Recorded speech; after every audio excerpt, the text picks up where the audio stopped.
안녕하세요. 광교고입니다. 오늘은 재밌는 거 하나 보여드릴게요. 구글에서 US National Debt라는 거를 치면은 이런 게 나옵니다.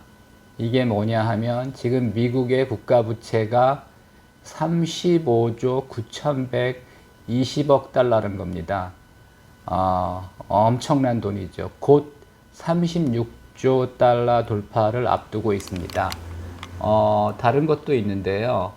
조금, 원래는 비슷했는데 요즘 조금 그 변경이 됐습니다. 그래서, 숫자가 약간 차이가 나는데, 여기도 이제 35조 9,790억 불. 그 다음에 이제 미국의 정부 예산은 7조 달러. 그 다음에 재정 적자는 2조 달러. 그 다음에 이제 저 아래 내려가시면 미국의 무역 적자는 1조 달러가 넘죠. 이런 통계입니다. 이 US Debt Clock이라는 거는 1989년에 만들어졌는데, 미국 국가 부채가 그만큼 이제 심각하다는 겁니다. 그럼에도 불구하고, 미국의 국가 부채는 계속 늘어왔습니다. 네, 뭐 잘 아시겠지만 하여튼 미국의 대통령 선거에서 이제 트럼프가 당선됐습니다. 그리고 또 오늘은 또 미국 연준이 금리도 인하했습니다.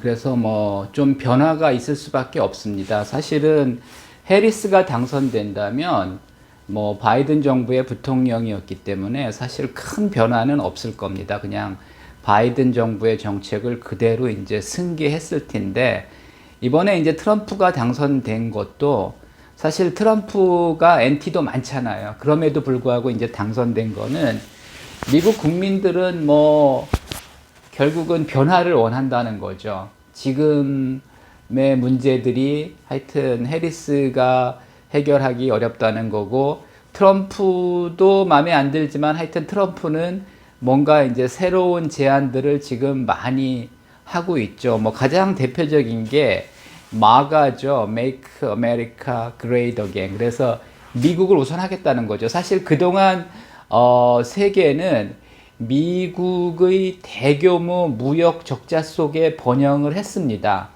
근데 이제 그게 사실은 어느 정도 한계에 왔다는 걸 이제 트럼프는 주장하는 거죠. 그래서 트럼프 말이 맞는 부분도 많습니다. 근데 하여튼 뭐 여러 가지 문제가 있어서 그 사람에 대한 엔티도 많지만 트럼프 얘기가 맞는 부분도 상당히 많습니다. 그래서 하여튼 트럼프가 당선된다면 미국 우선주의고요.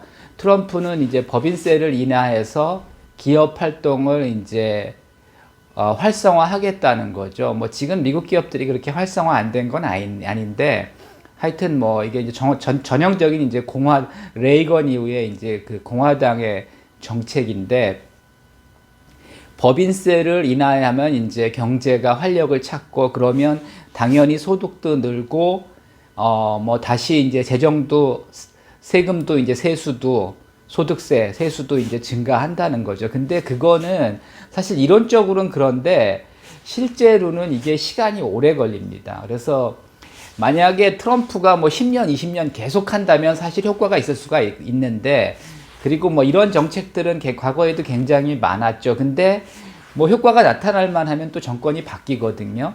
사실 그래서 그 전통적인 그 레이거노믹스, 트럼프노믹스도 사실은 레이거노믹스를 이제 계승한 건데, 사실은 그렇게 효과가 크지 않을 걸로 봅니다. 그래서 뭐 이게 장기간 계속된다면, 예를 들면 아일랜드 같은 경우 이제 법인세를 인하해가지고 사실은 경제가 많이 좋아졌죠. 근데 미국은 4년마다 이제 대통령 선거를 하는데 4년 후에는 또 바뀔 수가 있기 때문에 사실 이게 얼마나 효과가 있을지는 사실은 알 수 없습니다.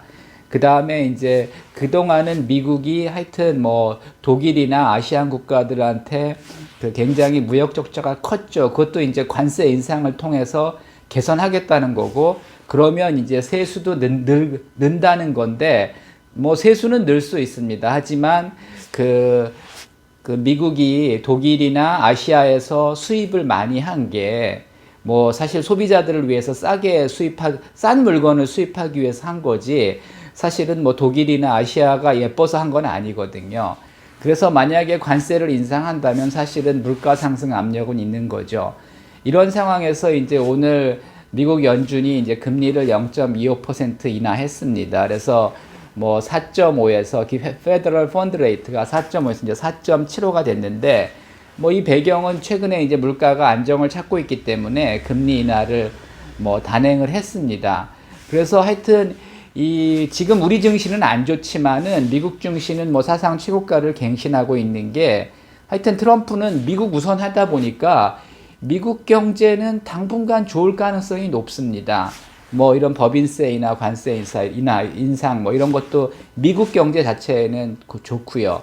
그 다음에 이제 금리 인하도 뭐 미국 증시에 굉장히 좋죠. 그래서 미국 증시가 이제 당분간은 좋은데 뭐 여전히 밸류에이션 높습니다. 그리고 이제 제가 앞에서도 보여드렸듯이 미국 국가 부채가 심각합니다. 제가 이제 앞에서 보여드린 건 US National Debt Clock이라고 미국의 국가 부채를 이제 실시간으로 보여주는 거죠.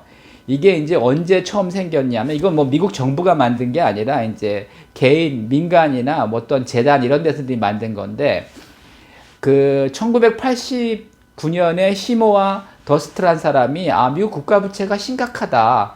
그래서 이제 이거를 실시간으로 미국 국가 부채가 어떻게 변하는지 이제 그런 시계를 만들었습니다.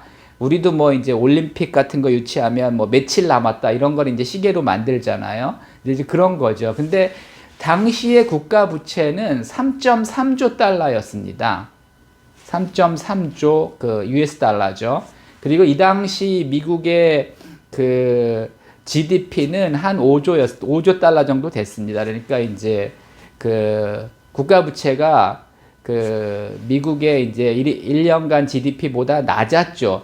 그럼에도 불구하고 이제 시모와 더스트는 이거 좀 심각하다. 그래서 이제 국민들에게 경계심을 심어주기 위해서 US National Debt Clock이라는 걸 만들었는데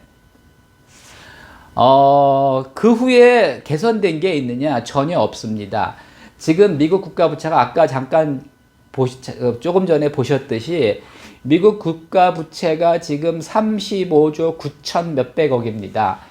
이제 이런 시계가 몇 개가 있기 때문에 뭐 사실은 이게 이제 추정치기 때문에 똑같진 않지만 거의 비슷합니다. 근데 하여튼 다음 주에 36조 달러를 넘어갑니다. 지금 미국의 GDP는 한 29조 달러 정도로 이제 봅니다. 근데 미국의 국가 부채는 36조 달러.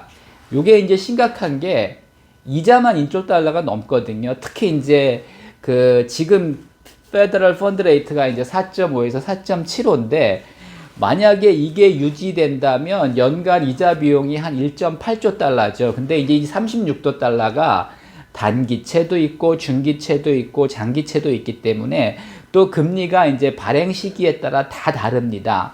지금은 한 3% 내외 정도 되는 것 같습니다. 평균 금리가. 그러니까 이제 이자만 1조 달러인 거죠. 만약에 5%가 유지한다면 이자만 1.8조 달러가 되는 거죠. 미국의 재정 적자는 여전히 매년 2조 달러 정도씩 내고요. 이 중에 1조 달러가 이자입니다. 또 무역 적자도 매년 1조 달러가 넘고요. 그래서 또 이제 바이든 정부 하의 상황에서는 최근에 이제 고금리가 되면서 단기 국채를 많이 발행을 했습니다. 뭐 1년짜리, 3년짜리, 10년짜리 이런 거를 이제 많이 발행을 했는데 사실은 보통은 이제 장기 국채를 발행해야 되는데 금리가 이제 워낙 높다 보니까 일단은 단기채로 막은 거죠. 사실 이거를 곧 롤오버 해야 됩니다. 그래서 이제 장기 국채로 이제 전환을 해야 되는데 그렇다면은 사실 이제 국채 발행이 늘면 장기 국채 금리가 떨어지기 어렵고 그러면 또 이제 미국의 금리가 이제 떨어지기도 좀 어려운 상황입니다. 그래서 사실 미국의 지금 가장 심각한 문제 중에 하나는 미국 기업들은 지금 뭐 M7을 비롯해서 상당히 좋습니다. 미국의 지금 사실은 이제 가장 당장 문제는 아니지만 가장 큰 문제가 이건데 미국의 국가 부채인데 사실 이번 대선에서 이게 이슈가 되지 않았습니다. 둘 다 뭐 개선하겠다는 생각도 없고 뭐 미국 대통령들도 마찬가지입니다. 그냥 내 임기 중에 큰 문제 없으면 되는 거지 10년, 20년 후를 생각할 여유도 없고 생각하지도 않습니다. 근데 만약에 이런 추세가 계속된다면 2028년 이제 다음 선거 때는 미국 국가 부채가 50조 달러에 이릅니다. 지금도 심각한데 4년 후에는 이제 굉장히 심각한 상황이 되고 있습니다. 그래서 뭐 당분간은 미국 증시 괜찮을 겁니다. 근데 머지않아 하여튼 이게 큰 부담으로 돌아올 겁니다. 참고하시기 바랍니다.